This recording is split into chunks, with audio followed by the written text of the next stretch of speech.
Okay guys, we're going to show you a little bit about the cable adjustment. Go ahead and lock it. If you'll notice, that is in the locked position. The axles go the same direction. When you unlock it, your axles will go the opposite direction, or you can turn them freely. Lock it again. And you'll see that will go into full lock. You will actually want to adjust your cable after you have achieved full lock. Turn your axles about a quarter of a turn. Hear how that is pushing those pins on top of the locking mechanism? That is where you want to start with your adjustment.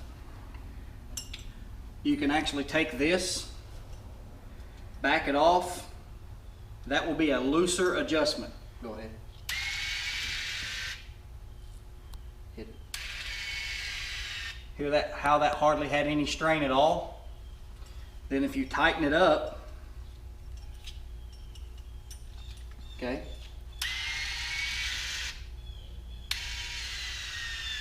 hear how long that traveled and strained? You want to find a happy medium there. We usually have a little bit of Teflon tape right here behind this black jam nut. That setting usually will get you really close, but you may have to dial it in just a touch. I believe this will be a close setting right here, and you can check it by go ahead and trying to lock it. Go ahead. Turn your axles a quarter turn and this thing should lock right up. Right there's your, now she's locked again. And that is how you adjust the cable. Alright guys, we're going to show you a little bit about the install here. Take your differential and a K-member.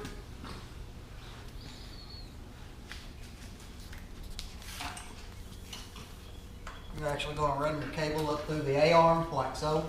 On top of it.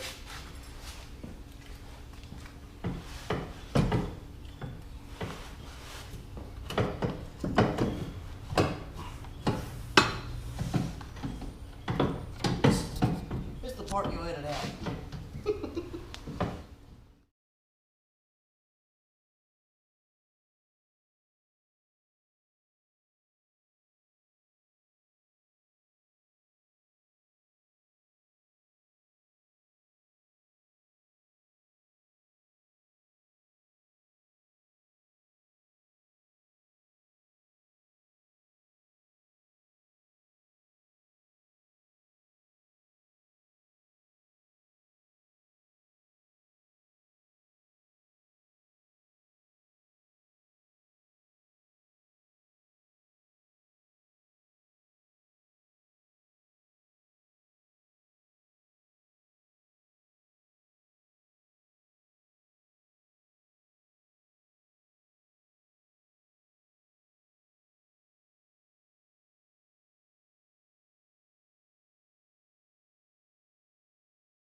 Kind of one of them deals you got to put the you can't put the washer and the bolt in there at the same time. They got to go in separately.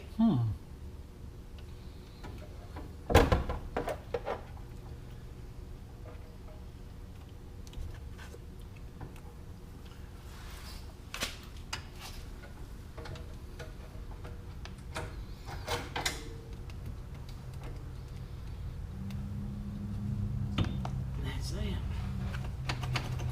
Tighten her up. 13mm ratchet wrench. After you get this thing broke loose with a little bit of heat from a torch, just heat the bolt only. Not for very long either, just till it turns red and quit.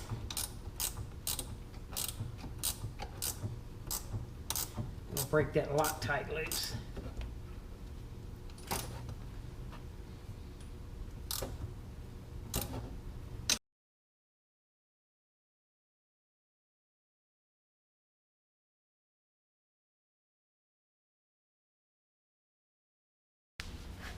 on this side of the differential, you can lift your shock up, and there's 2 push pins, one here and one here.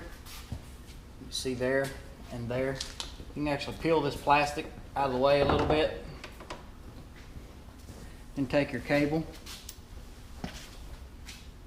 And this cable's pretty flexible, guys. You can actually, as long as you don't actually kink it, bend it over and kink it, it'll be fine.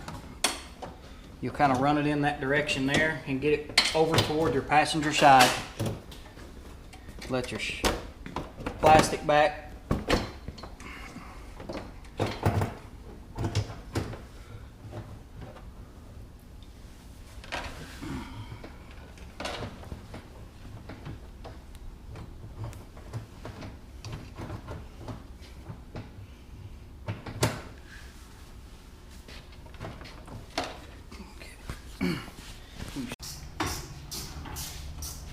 You hold that up? Nah. You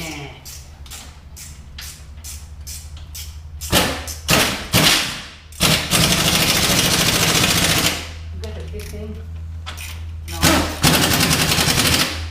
13. Come on, brother.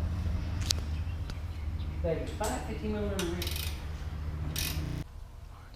Okay, guys, after you've got your K-member bolted in, you've got your drive shaft buttoned up, now would be a good time to put your differential fluid in so you don't have all the garb in your way. Here will be your fill plug, and you just fill it like you would any other differential. She starts to run out, you've got her full. Okay.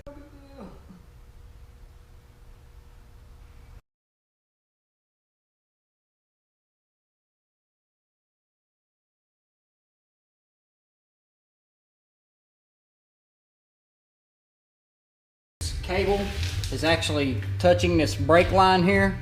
If that doesn't bother some of you guys, I'm sure that, I mean, that could be up to you if you move this or not. We prefer to actually drill this out, spin this bracket around. We'll actually turn this thing 180 and move your brake line over here to keep it from rubbing this as your suspension actuates. Okay, guys, this is kind of be what it'll look like after the fact. When you 180 this thing, you see you've got some separation here, and when your suspension is compressed, they actually won't be touching or rubbing. So that's a good thing you may want to try to do.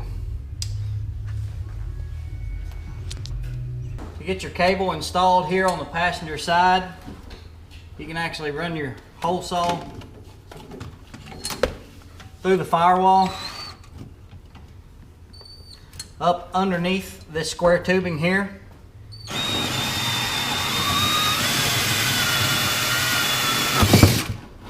Get your hole punched in there. That will allow your cable to go through your firewall. And with your L bracket here, you can actually slide this on with the L going toward the radiator. You can see that you could mount this to this square tubing here. We actually just use it as a shim for the firewall. That does not have to be used. If you prefer, you can spin that up and mount it.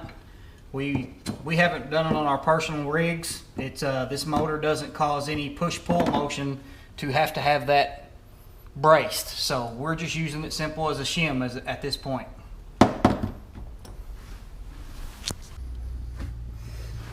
Okay, when you come to the inside, you'll take your aluminum bushing. Simply screw that on.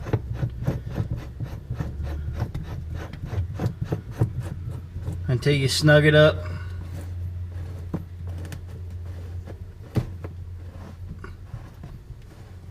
By hand, nice and firm. We're actually taking power, you guys, from the cigarette lighter 12 volt. We'll actually just cut the red wire. You can do this however you want. All you need is a hot and a ground, but we're just showing you how we do it. We'll snip that wire a little bit, put another male connector on there, and tie our hot wire to that hot wire. Just simply plug it back in like it was factory.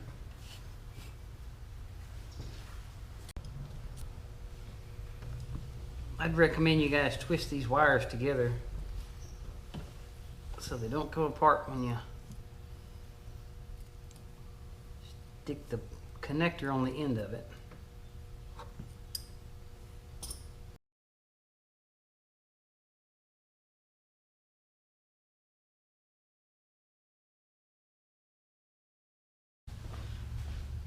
Now all we have to do is the ground. We'll stick us an eyelet on this and ground it to the chassis. Or you guys can do the same thing with this ground on the cigarette lighter. Cut that, do the same thing we did with the hot. Okay guys, we're going to show you how this actually really works. I've get a ton of questions on this. A lot of people think that this is just a two-wheel drive unit and then full lock. We're going to show you exactly what this thing does.